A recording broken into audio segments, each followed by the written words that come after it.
Jasmine Powell drove home after a long night at the library. She was tired but happy. Her law books filled the back seat of her small blue car. The streetlights made soft yellow pools on the empty road ahead. It was almost midnight, and Jasmine just wanted to get home, make some tea, and sleep. The flash of red and blue lights in her mirror made her heart jump. Jasmine checked her speed. She wasn't driving fast. She looked at her taillights in the side mirror. They were working fine. With a sigh, she pulled over to the side of the road. Jasmine watched in her mirror as the police officer got out of his car. He was tall and walked with stiff steps like he was angry about something. His hand rested on his gun as he came up to her window. This made Jasmine nervous, but she told herself to stay calm. "Evening, officer," Jasmine said in a friendly voice. When he reached her window, the officer didn't smile back. His name tag read Johnson. Officer Johnson looked at Jasmine with cold eyes. "License and registration," he said. His voice was hard and flat. Jasmine nodded but decided to ask a simple question. "May I ask why I'm being pulled over, officer?" Officer Johnson's face changed. His mouth got tight, and his eyes narrowed. "Just do what I tell you," he snapped. Jasmine felt her stomach tighten. Something wasn't right. She had been pulled over before, and officers had always told her why they stopped her. It was part of proper police work, but she didn't want trouble, so she reached for her purse on the passenger seat. "I'm just getting my wallet," she said, clearly, moving slowly. As she opened her purse, Jasmine made a quick decision. She took out her phone and, without the officer seeing, turned on the recording app. She placed the phone on the passenger seat, screen down, but with the microphone facing up. Then she took out her wallet. While looking for her license, Jasmine thought about her rights. As a law student at Yale, she had just finished a class on police interactions. She knew that officers needed a reason to pull someone over. They couldn't just stop people because they felt like it. "Here you go," Jasmine said, handing her license and the car registration to Officer Johnson. She kept her movements slow and her hands where he could see them. Officer Johnson took the papers and looked at them with a frown. He studied her license for a long time, then looked at her face, then back at the license. "Yale Law School, huh?" he said, his voice dripping with dislike. "You think you're special?" Jasmine was surprised by his tone. "No, sir, I'm just a student." Officer Johnson made a sound like a laugh, but there was no humor in it. "You people always think you're better than everyone else." Jasmine felt a chill run through her. "You people?" she asked quietly. "Yeah, you heard me," Officer Johnson said, leaning closer to her window. "You drive through my town in your nice car with your fancy school, thinking you're above the law." Jasmine took a deep breath. She knew she should stay calm. "Officer, I don't think I'm above any law. Could you please tell me why you pulled me over?" This seemed to make Officer Johnson even angrier. "You asking me to justify myself to you? Who do you think you are?" "I'm just asking a simple question," Jasmine said. Her heart was beating fast now, but her voice stayed steady. "The law says you need to have a reason to pull someone over." Officer Johnson's face got red. "Get out of the car," he ordered. Jasmine didn't move right away. "May I ask why you want me to exit my vehicle?" "I said get out," he shouted, stepping back and putting his hand on his gun again. Jasmine knew that in this moment she had to be very careful. She looked at her phone on the seat, making sure it was still recording. Then she slowly unbuckled her seatbelt. "I'm going to get out now," she said clearly, wanting everything to be on the recording. "I'm cooperating fully." She opened the door and stepped out slowly. The night air was cold and Jasmine wished she had grabbed her jacket, but she kept her focus on Officer Johnson, whose angry face was lit by the flashing lights of his police. "Car, put your hands on the hood," he ordered. Jasmine did as she was told. The metal of the car hood was cold against her palms. She could see her breath making little clouds in the night air. "What's your problem?" Officer Johnson asked, standing too close behind her. "You think the rules don't apply to you?" "No, sir. I respect the law," Jasmine said. "I just want to know why I was pulled over." "Because I said so," he answered. "That's all the reason I need." Jasmine knew this wasn't true. Police officers needed reasonable suspicion to make a traffic stop. But she stayed quiet, not wanting to make things worse. Officer Johnson walked around her, looking her up and down. "Yale Law," he said again, shaking his head. "Let me guess, you're going to be one of those lawyers who helps criminals get away with things." "I'm studying civil rights law, actually," Jasmine said. This seemed to make Officer Johnson even angrier. "Civil rights," he repeated like the words tasted bad in his mouth. "Always about your rights, never about your responsibilities." Jasmine stayed quiet. She could tell that anything she said would only make him more upset. Officer Johnson looked at her license again. "Jasmine Powell. Where are you coming from this late, Miss Powell?" "The university library," she answered. "I was studying." "At midnight?" He didn't believe her. "You expect me to believe that?" "The law library is open until midnight for students," Jasmine explained. "You can call them to check if you want." Officer Johnson stepped closer. "Are you telling me how to do my job now?" "No. Sir, just answering your question." Jasmine could smell coffee on his breath. He was standing too close, trying to intimidate her. She kept her eyes forward, looking at the empty road ahead. "You know what I think?" Officer Johnson said. "I think you're lying. I think you were somewhere you shouldn't have been." "I was at the library," Jasmine repeated calmly. Officer Johnson walked back to his car. Jasmine stayed still, her hands on the hood, even though he hadn't told her to stay there. Through the side mirror, she could see him talking on his radio. She wondered if he was calling for backup or checking her license. The night was quiet except for the occasional car passing on the main road a block away. Jasmine tried to control her breathing. She knew that staying calm was her best protection, right now. After a few minutes, Officer Johnson came back. "No outstanding warrants," he said, sounding almost disappointed. "But I still don't like your attitude." "I'm sorry you feel that way," Jasmine said. "May I ask if I'm free to go now?" "Officer," Johnson stepped even closer. "You in a hurry to go somewhere?" "No, sir. Just wondering if we're done here since you haven't told me why you pulled me over." That was when Officer Johnson's face changed. His eyes got wide with anger. "You don't talk to me like that," he said in a low voice. Before Jasmine could respond, Officer Johnson raised his hand and slapped her hard across the face. The sound was sharp in the quiet night. Jasmine's head turned with the force of the slap. Her cheek stung and tears came to her eyes from the pain. But she didn't cry out. She didn't run. She turned her face back to look at Officer Johnson. For a moment, they stared at each other. Officer Johnson seemed surprised that she didn't scream or fall.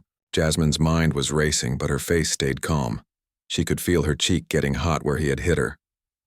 "That's for your attitude," Officer Johnson said, but his voice wasn't as confident now. Jasmine straightened her back. She thought about her phone in the car, still recording everything. She thought about her classes on civil rights law. She thought about all the cases she had studied where people faced police abuse and did nothing because they were afraid. Jasmine was afraid, too, but she was also something else, prepared. The sting of the slap still burned on Jasmine's cheek. She could taste a hint of blood where her lip had pressed against her teeth from the force of Officer Johnson's hand. But Jasmine didn't touch her face. She didn't cry. She just looked at Officer Johnson with clear, steady eyes. For a moment, the world seemed to pause. The only sounds were the soft hum of Jasmine's car engine and the occasional crackle of the police radio. Officer Johnson stood with his hand still raised, as if surprised by what he had just done. "Did you just hit me?" Jasmine asked. Her voice was calm, but loud enough that her phone could record it clearly. Officer Johnson lowered his hand.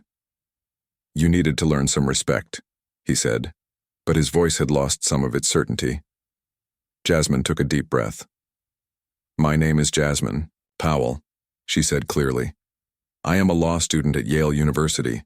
I specialize in civil rights law." She spoke slowly, making sure every word was clear for the recording. Officer Johnson rolled his eyes. "I don't care if you're the Queen of England. When an officer gives you an order, you follow it. I have followed every lawful order you've given me, Jasmine replied.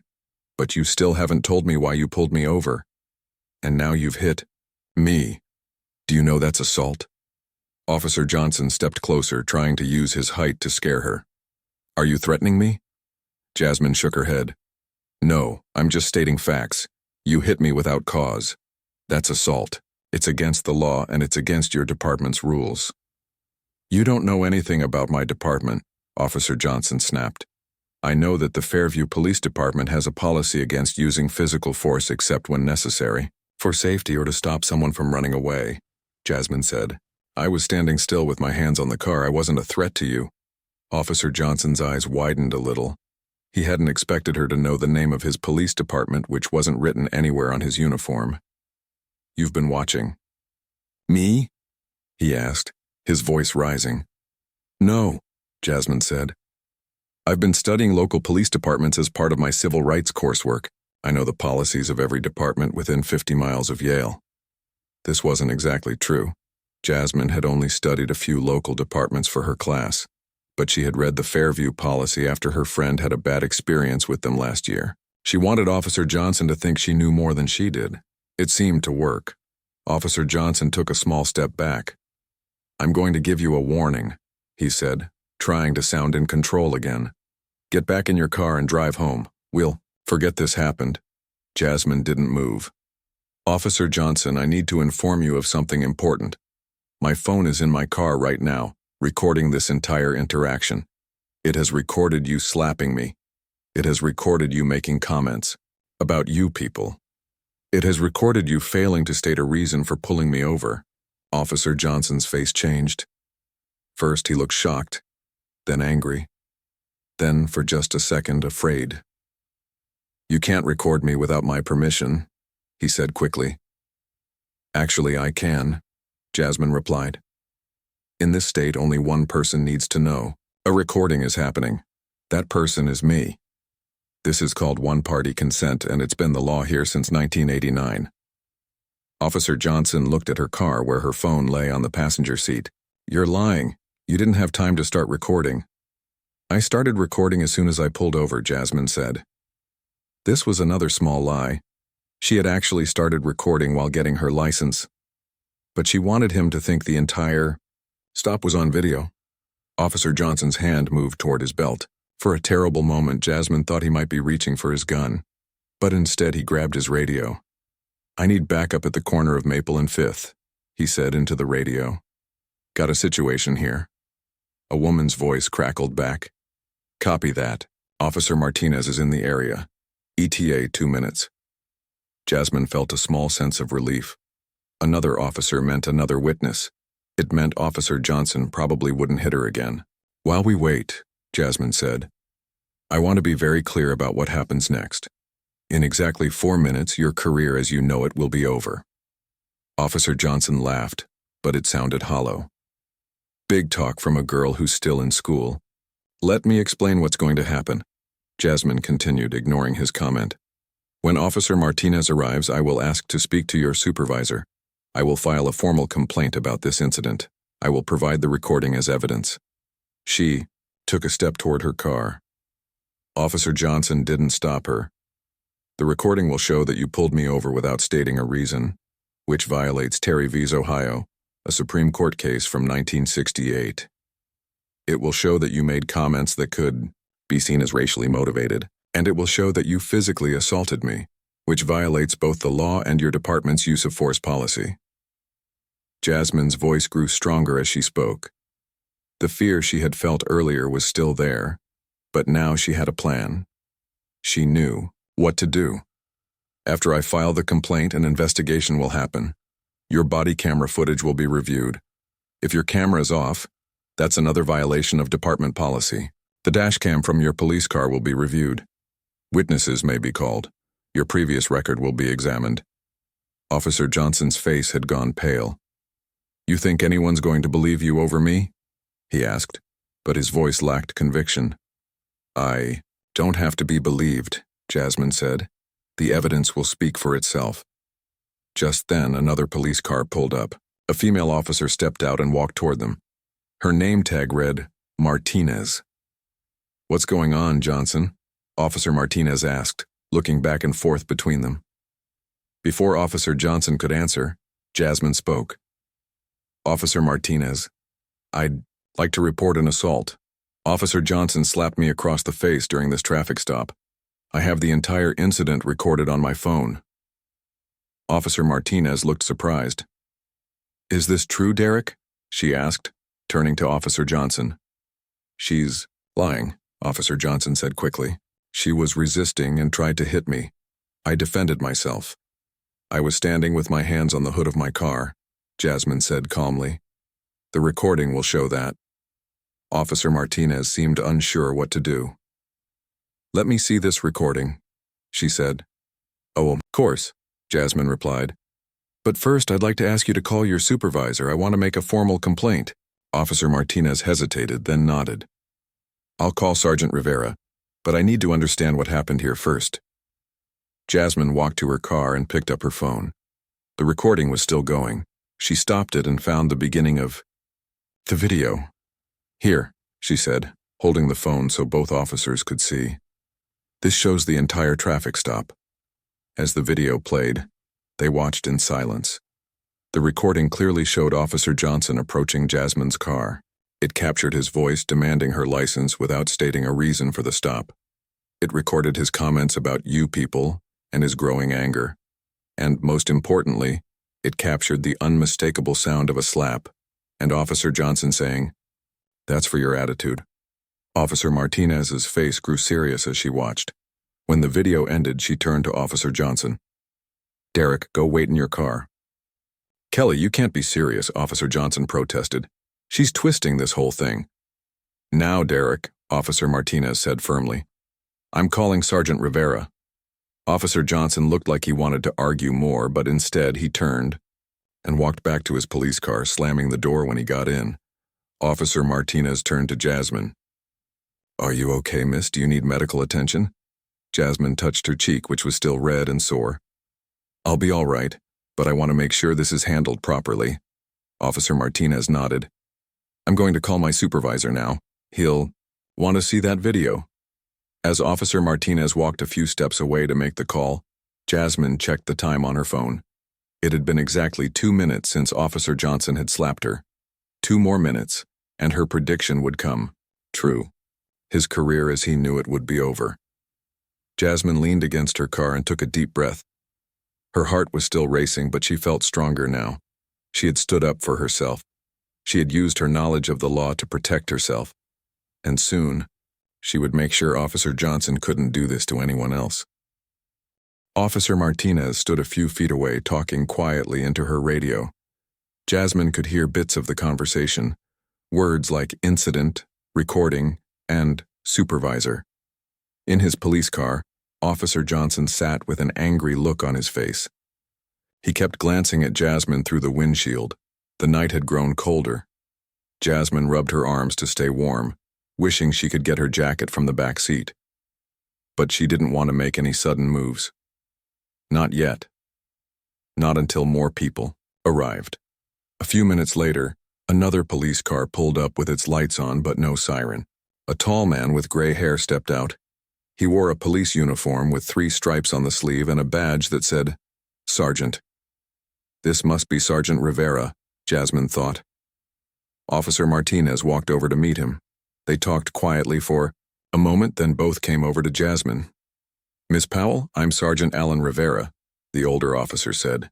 "Officer Martinez tells me there's been an incident involving Officer Johnson." Jasmine nodded. "Yes, sir. During a traffic stop, Officer Johnson slapped me across the face. I have the entire interaction recorded on my phone." Sergeant Rivera's face turned serious. "That's a very serious accusation. I'd like to see this recording if you don't mind." "Of course," Jasmine said, unlocking her phone. "But first, could you tell me if Officer Johnson's body camera and dash cam were on during this stop?" Sergeant Rivera looked surprised at her question. "I'll check that, but first let me see what you have." Jasmine handed him her phone with the video ready to play. Sergeant Rivera and Officer Martinez watched it together. When they reached the part where Officer Johnson slapped Jasmine, Sergeant Rivera's mouth tightened into a thin line. After the video ended, Sergeant Rivera handed the phone back to Jasmine. "Thank you, Miss Powell. I need to speak with Officer Johnson now. Officer Martinez will stay with you." Sergeant Rivera walked to Officer Johnson's car and opened the door. Officer Johnson stepped out, and they walked a few steps away. Jasmine couldn't hear what they were saying, but she could see that Sergeant Rivera was doing most of the talking, and Officer Johnson looked upset. "Are you a law student for real?" Officer Martinez asked while they waited. "Yes," Jasmine said. "At Yale. I'm in my second year." Officer Martinez nodded. "That explains why you're so calm. Most people would be falling apart after what just happened." "I'm not calm on the inside," Jasmine admitted. "My heart is racing and I feel sick to my stomach. But I know my rights, and I know what to do in this situation." Officer Martinez looked impressed. "Well, you're handling it better than most people would." After a few minutes, Sergeant Rivera came back. Officer Johnson stayed by his car looking angry but also worried. "Miss Powell," Sergeant Rivera said, "I've spoken with Officer Johnson. He claims you were aggressive and he felt threatened, but your video clearly shows otherwise. I've checked the system, and his body camera was turned off during this stop. That's against our department policy." "What about the dash cam?" Jasmine asked. "It was running," Sergeant Rivera said. "I've called for the footage to be secured right away. Based on what I've seen in your video, I'm relieving Officer Johnson of duty for tonight. He'll be placed on administrative leave pending a full investigation." Jasmine nodded. "Thank you, Sergeant. I'd like to file a formal complaint." "Of course," Sergeant Rivera said. "We can do that now, or you can come to the station tomorrow when you've had some rest." "I'd prefer to do it now," Jasmine said. "While everything is fresh in my mind." Sergeant Rivera nodded. "That's fine. We can take your statement here, and then you'll need to come to the station to sign the paperwork. But first, do you need medical attention? There's a mark on your face where he hit you." Jasmine touched her cheek. It was still sore. "I should probably have it documented for the record." "I'll call the paramedics," Sergeant Rivera said. He stepped away to make the call. "Officer." Martinez stayed with Jasmine. "You know," she said quietly, "there have been other complaints about Johnson before, but never with such clear evidence." This caught Jasmine's attention. "Other complaints? For similar behavior?" Officer Martinez nodded but didn't say more. "Sergeant." Rivera came back before Jasmine could ask any follow-up questions. "The paramedics are on their way," he said. "Now can you tell me exactly what happened from the beginning?" Jasmine took a deep breath and told the whole story. She explained how Officer Johnson had pulled her over without giving a reason, how he had made comments about you people and her being from Yale Law School, how his anger had grown until he finally slapped her. As she spoke, Sergeant Rivera took notes in a small pad. Officer Martinez listened with a serious face. In the opera distance, Officer Johnson paced beside his car, occasionally looking over at them. "You mentioned that you study civil rights law," Sergeant Rivera said when she finished. "Is that why you knew to record the interaction?" "Partly," Jasmine said, "but also because my friend Jack had a bad experience with a Fairview officer last year. Nothing as serious as this, but the officer was rude and aggressive for no reason. Jack is black like me. After that, I started recording all my interactions with police just to be safe." Sergeant Rivera looked troubled by this. "I'm sorry to hear that. That's not how our officers are supposed to behave." "I know," Jasmine said. "Most officers I've met have been professional, but it only takes one bad experience to make you careful." The sound of an ambulance siren interrupted their conversation. A white ambulance with flashing lights pulled up beside them. Two paramedics got out and came over. "This is Miss Powell," Sergeant Rivera told them. "She was assaulted during a police stop. We need to document her injuries." The female paramedic led Jasmine to the ambulance and had her sit on the back step. She examined Jasmine's face with gentle fingers. "There's some swelling and redness," the paramedic said. "No cuts, but you'll probably have a bruise. Does it hurt when I touch here?" Jasmine winced. "Yes, a little." The paramedic took some photos of Jasmine's face with a special camera. "These will show the injury better than regular photos," she explained. We'll include them in our report." While the paramedic worked, Jasmine checked the time on her phone. It had been exactly 4 minutes since Officer Johnson had been told to wait in his car. 4 minutes since Sergeant Rivera had arrived and started watching the video. 4 minutes since Officer Johnson's career as he knew it had begun to crumble. Jasmine had told Officer Johnson that his career would be over in 4 minutes. She hadn't known exactly how it would happen, but she had been right. In those 4 minutes, he had gone from being an active duty police officer to being relieved of duty and facing an investigation. From the ambulance, Jasmine could see Sergeant Rivera talking to Officer Johnson. He was holding out his hand, and Officer Johnson reluctantly gave him something. His badge and gun, Jasmine realized. Then Officer Johnson got into the back seat of Sergeant Rivera's car. He wasn't under arrest, but he wasn't allowed to drive himself back to the station either. The paramedic finished her examination and gave Jasmine some ice for her face. "You should see a doctor if the pain gets worse," she advised. Jasmine thanked her and walked back to where Officer Martinez was waiting. "Sergeant Rivera is taking Officer Johnson back to the station," Officer Martinez explained. "I'll drive you there so you can file your complaint. Then I'll bring you back to your car or drive you home, whichever you prefer." Jasmine nodded. "Thank you. I appreciate that." As she got into the back of Officer Martinez's police car, Jasmine felt a mix of emotions. She was still shaken by what had happened. Her face hurt and she felt a lingering fear. But she also felt a sense of justice. She had stood up for herself. She had used her knowledge to protect herself and hold someone accountable. And maybe, just maybe, her actions tonight would help protect others in the future. The police station was brightly lit and busy, even though it was now past midnight. Officer Martinez led Jasmine through the front doors and past the main desk. Several officers looked up as they walked by. Some whispered to each other when they saw Jasmine's face, which was now showing a clear red mark where Officer Johnson had hit her.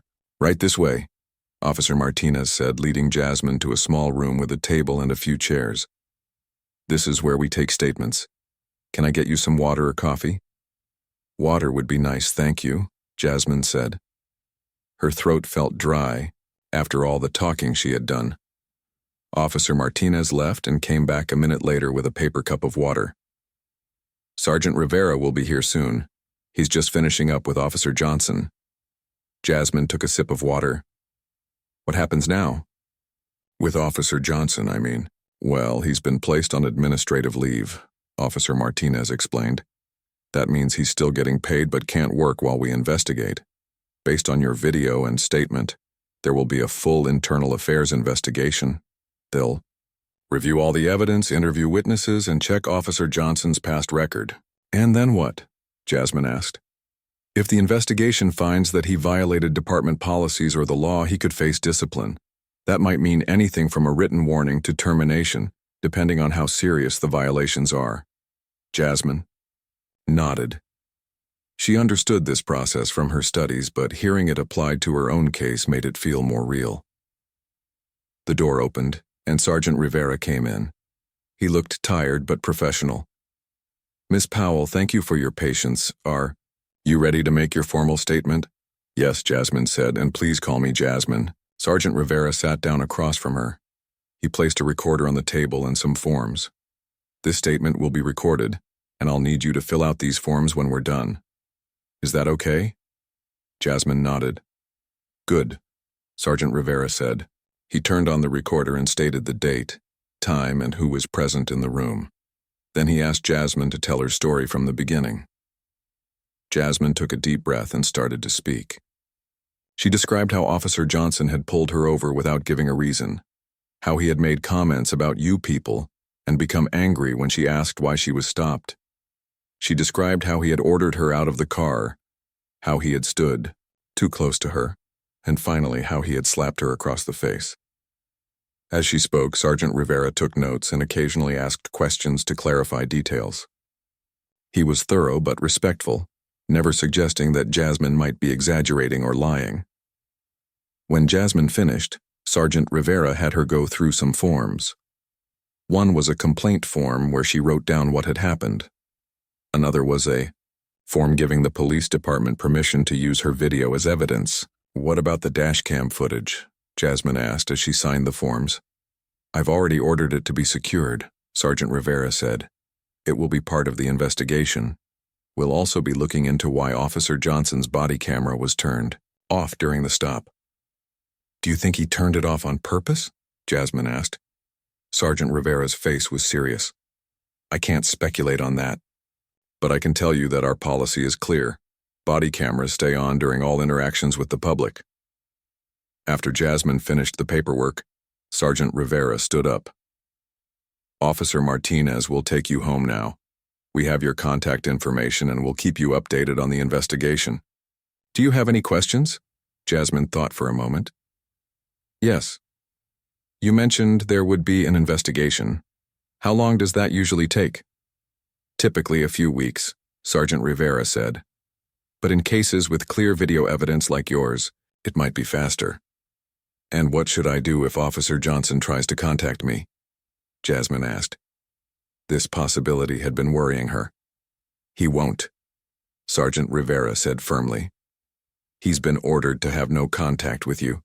If he does try to reach you, call me immediately. He handed Jasmine his card with his direct number. As they were about to leave, the door opened and a tall woman in a dark suit walked in. She looked like she had just gotten out of bed and come straight to the station. Sergeant Rivera, I need a word, she said, then noticed Jasmine. Oh, I'm sorry to interrupt.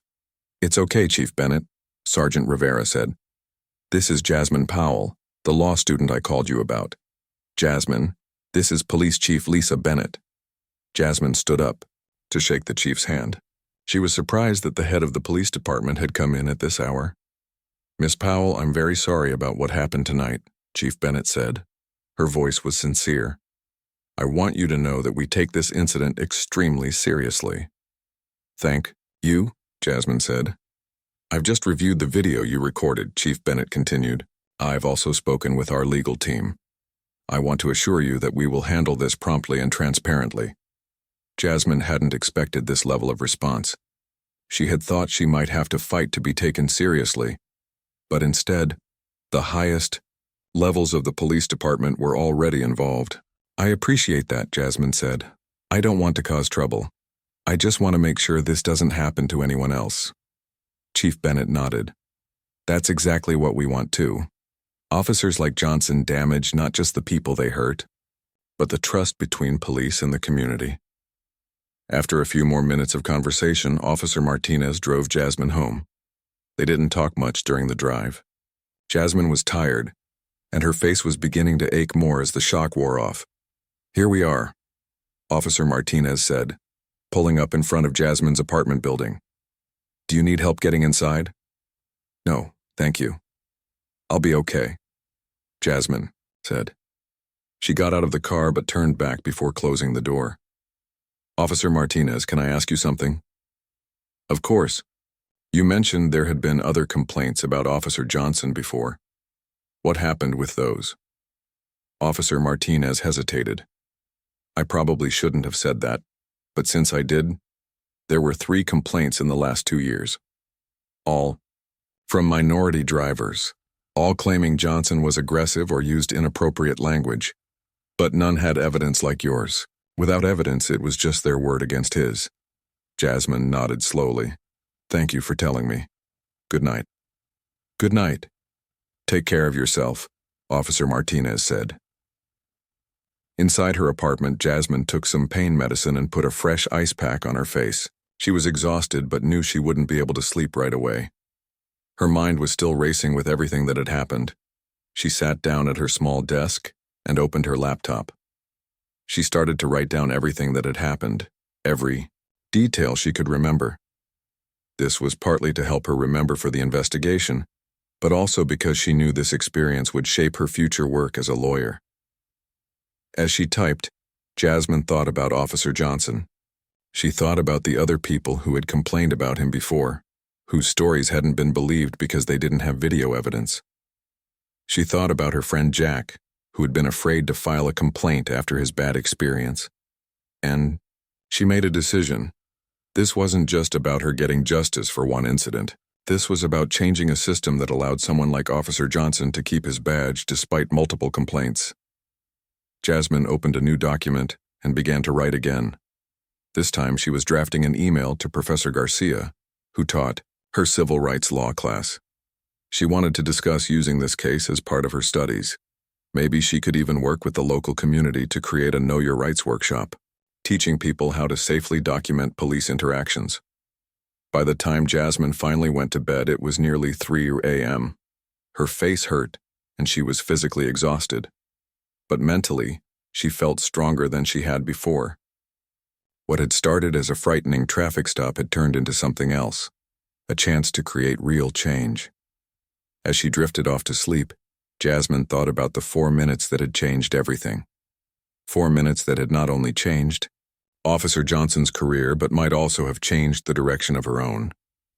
2 weeks passed since the night Officer Johnson slapped Jasmine during the traffic stop.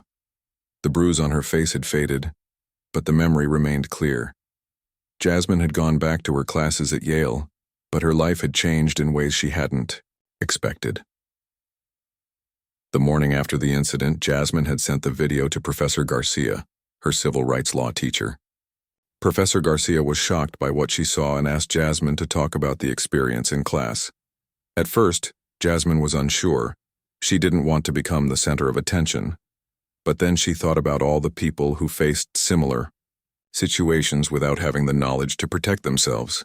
"I'll do it," she told Professor Garcia.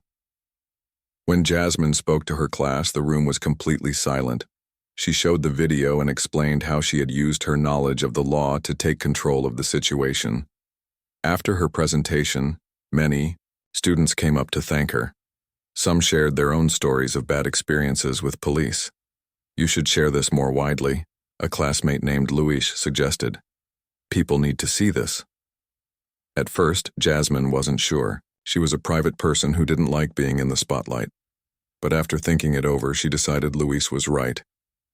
If her experience could help others, she had a duty to share it. With help from her friends, Jasmine created a short video explaining what had happened and what she had done. She didn't just show the incident, she explained the legal principles behind her actions. She talked about the right to record police, the need for reasonable suspicion in traffic stops, and the importance of staying calm.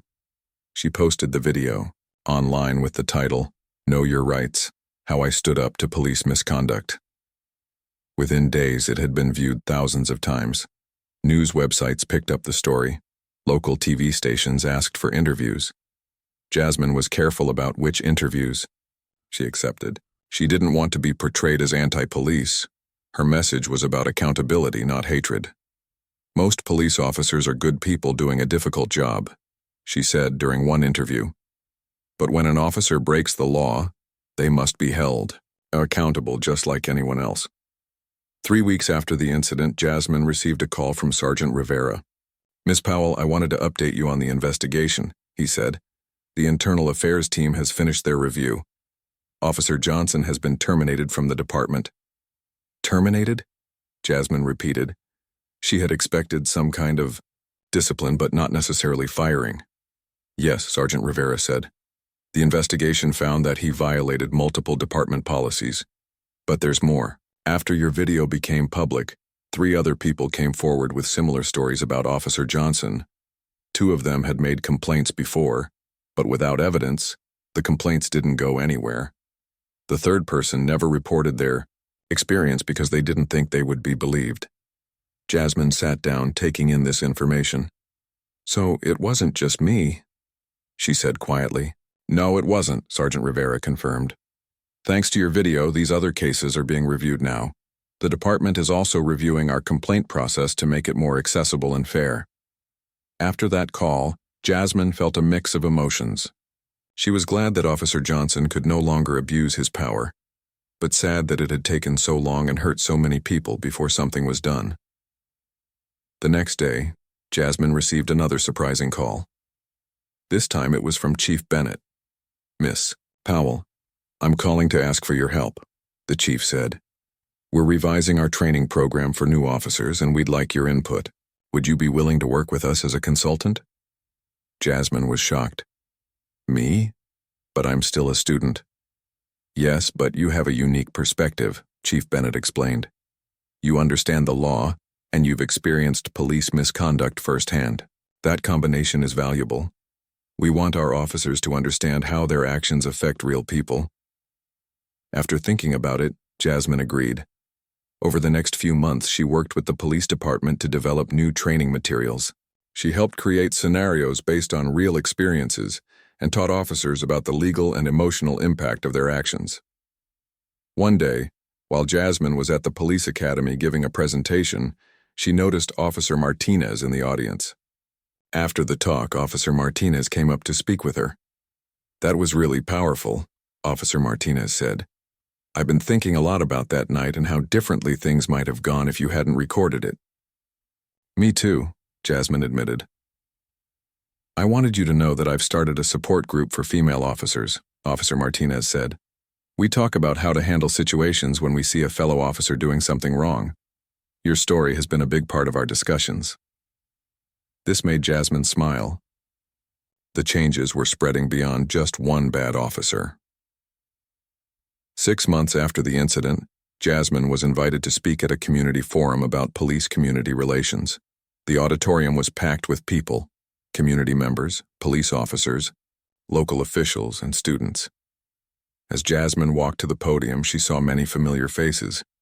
Professor Garcia was there. So were Chief Bennett and Sergeant Rivera. Officer Martinez sat with a group of other female officers. Even some of Jasmine's classmates had come to support her. 6 months ago, I was just a law student driving home. From the library, Jasmine began. I never expected to become part of a larger conversation about police accountability. But that's what happened when I stood up for myself during a traffic stop gone wrong. She told her story again, but this time with a focus on what had happened since. That 4-minute confrontation changed many lives, including mine, she said. It led to one officer being removed from the force. It brought forward other victims, who hadn't been heard before. It started conversations about training, accountability, and trust. Jasmine looked out at the audience. But the most important change has been in our community. People are learning their rights. Officers are thinking more carefully about their actions. We're talking to each other instead of just talking about each other. After her speech, many people wanted to talk to Jasmine. One man shook her hand with tears in his eyes. "My son was harassed by police last year," he told her. "We didn't know what to do, but after seeing your video, we bought him a dash cam for his car and taught him what to say if he gets pulled over. You might have saved his life." Comments like this meant more to Jasmine than any recognition or award. She hadn't asked to become a public figure. She had just wanted to drive home safely that night. But now she understood that sometimes leadership finds you when you're not looking for it. As she drove home that evening, Jasmine thought about how different her life was now compared to 6 months ago. She was still a law student, still focused on civil rights. But now she was also a teacher, a consultant, and a voice for change. She thought about those 4 minutes when she had stood up to Officer Johnson and told him his career was over. At the time, she had just been trying to protect herself. She hadn't known that those 4 minutes would start a chain reaction that would help protect others too. Sometimes, Jasmine realized, the biggest changes start in the smallest moments. All it takes is one person willing to stand up and say, "This is not right and I will not be silent."